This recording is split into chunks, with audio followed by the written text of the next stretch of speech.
Hi, I'm Ann Kennedy with the EO&A team in Northern California.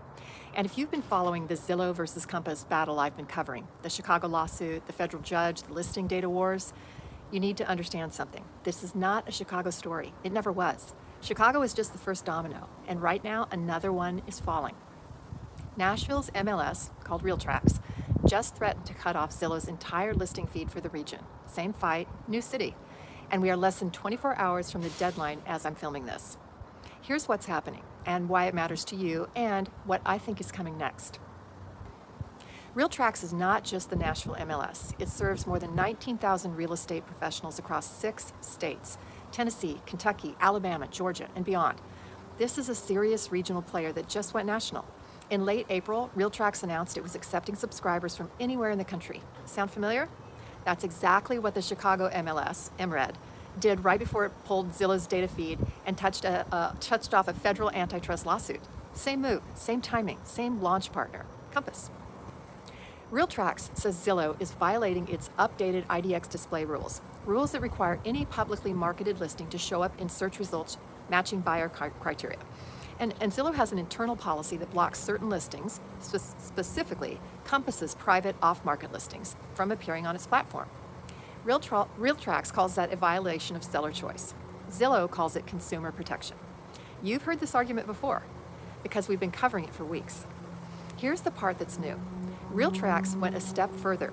They said Zillow suppressed dozens of their members' listings, not hypothetically. They actually removed them from search results. And they said Zillow is the only platform out of every portal that receives their feed that is out of compliance.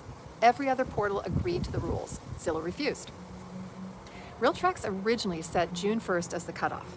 Then they paused, extended negotiations through June 8th, which is tomorrow.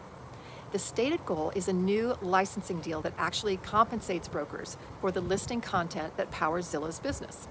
This is the piece Zillow doesn't want to talk about. Zillow built a multi-billion-dollar company aggregating data that agents and brokers create. And for the most part, they've paid nothing for it, or very little. The MLSs are now saying that era is over. You want our data? Pay for it. And you display it by our rules. Zillow's position? This is Compass running the same playbook documented in federal court. They are not wrong about that. But they are also not paying for data they have profited from for 20 years. That's the tension, and it's real. Here's the bottom line for you. As a buyer, a seller, or someone on my team trying to serve our clients in this market, if Realtracs pulls the feed and no deal is reached, Nashville listings start disappearing from Zillow. Buyers who rely on Zillow for search, and there are millions of them, will see an incomplete picture of this market. Sellers' listings may get less exposure, and the brokers and agents caught in the middle of this corporate power struggle have to explain to their clients why their home vanished from the internet's most visited real estate platform. This is not a tech story. This is a market access story, and it's happening right now in Nashville. I'll have an update as soon as there's a resolution. Watch this channel.